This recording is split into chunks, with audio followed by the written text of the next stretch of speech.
Hello, welcome to Unicorn Princess Tarot. So ito yung reading natin for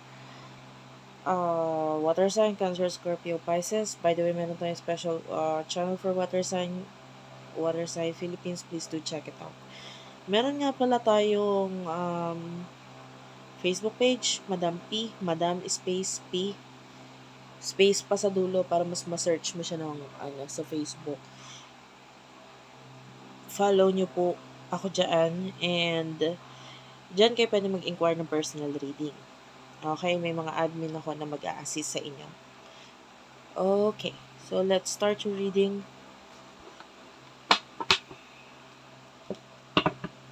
Kamusta na kayo, water sign? Huwag kayo mahiya mag-comment yun sa baba. Sobrang ma-appreciate ko yung comment niyo. Nagpapakita yun ng pagmamahal, suporta. So, sana mag-comment kayo sa baba.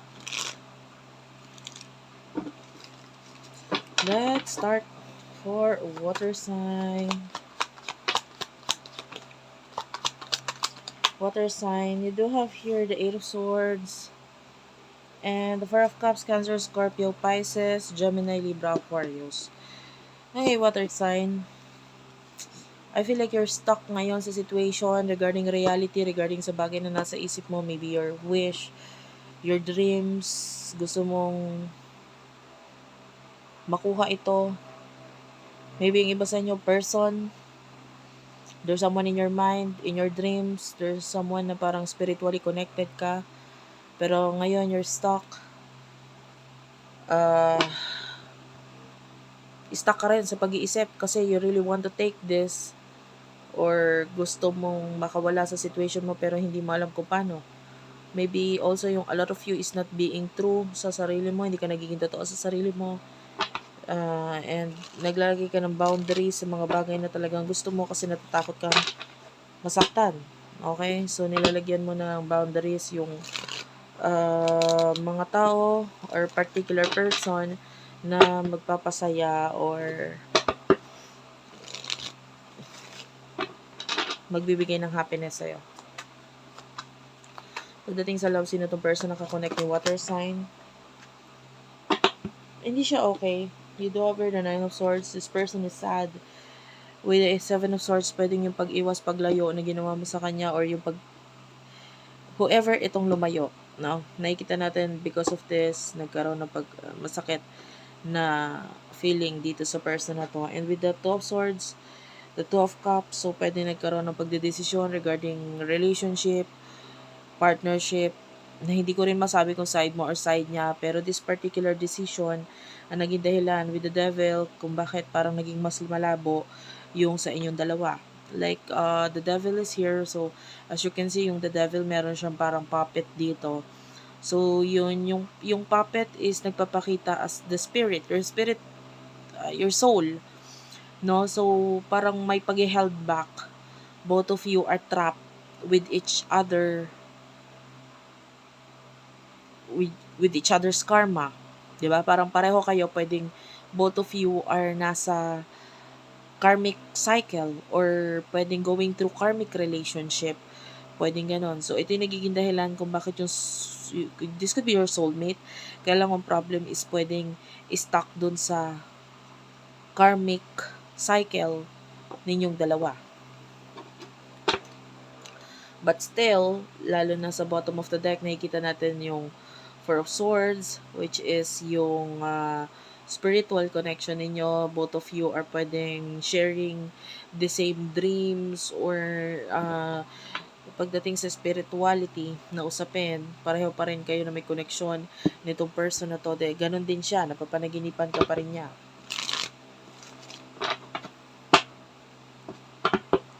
Emosyon ninyo sa isa't isa for water sign.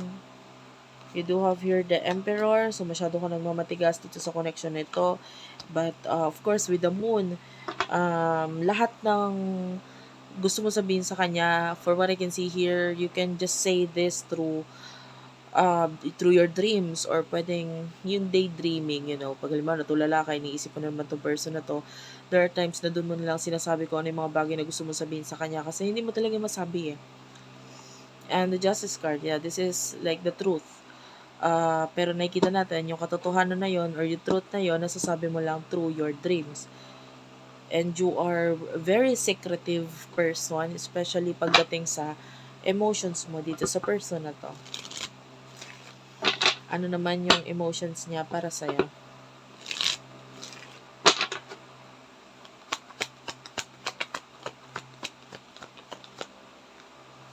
The Two of Cups is here, followed by the Seven of Cups. Bottom of the deck is the Three of Wands. So, namimiss ka niya, lalo na sa pagkakalayo or distance ninyong dalawa. Gusto niya makita ka niya ng personal.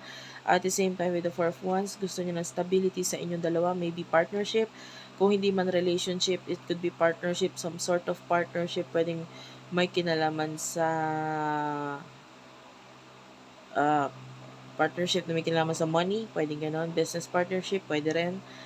And so, namimiss ka nito person na to. The Seven of Cups, meron siyang mga gustong mangyari sa buhay niya ngayon. Like, gusto niya lang some kind of growth. Pero pwedeng kasi yung partner or karelasyon niya ngayon is hindi kasi siya nagkakaroon ng growth dito or hindi enough yung kayang itulong nitong well, habang nagre-read ako nito, nakakita ko ng backpack. Well, I don't know if yung backpack na yun is while you're reading, you're looking at the backpack, may malapit sa yung backpack, or suot mismo yung backpack. Okay? But anyway, itong person na to, pwede nagiging pabigat sa kanya. That's what I can feel. So, what will happen in the near future for the both of you? In the near future, para sa inyong dalawa ng person ito, for the sign of water sign,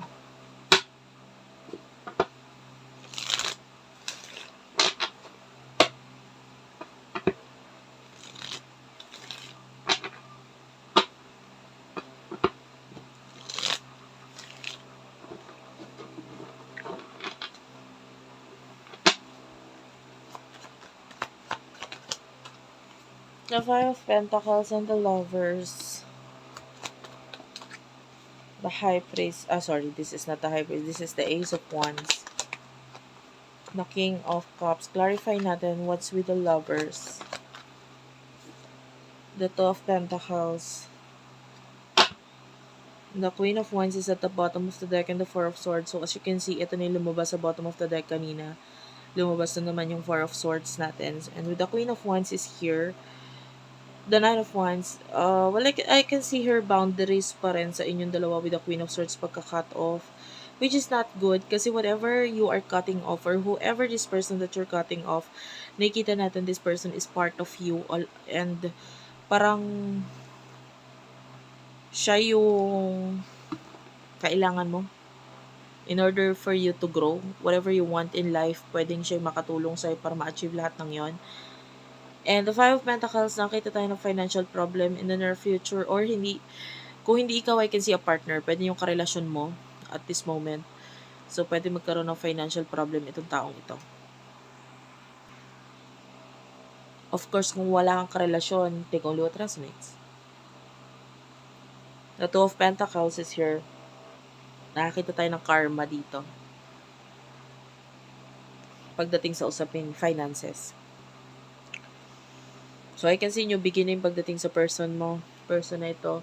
With the King of Cups, pwedeng mga bagay na gagawin niya na bago in the near future. And I feel like this person really likes what he or she is doing. So, medyo magbibigay ito ng happiness para sa kanya. Regarding sa connection ninyo, continuous yung separation, but maybe there's a lot of lessons na kailangan mo nang matutunan dito sa connection na ito. So, thank you for watching, guys. I love you all and bye-bye.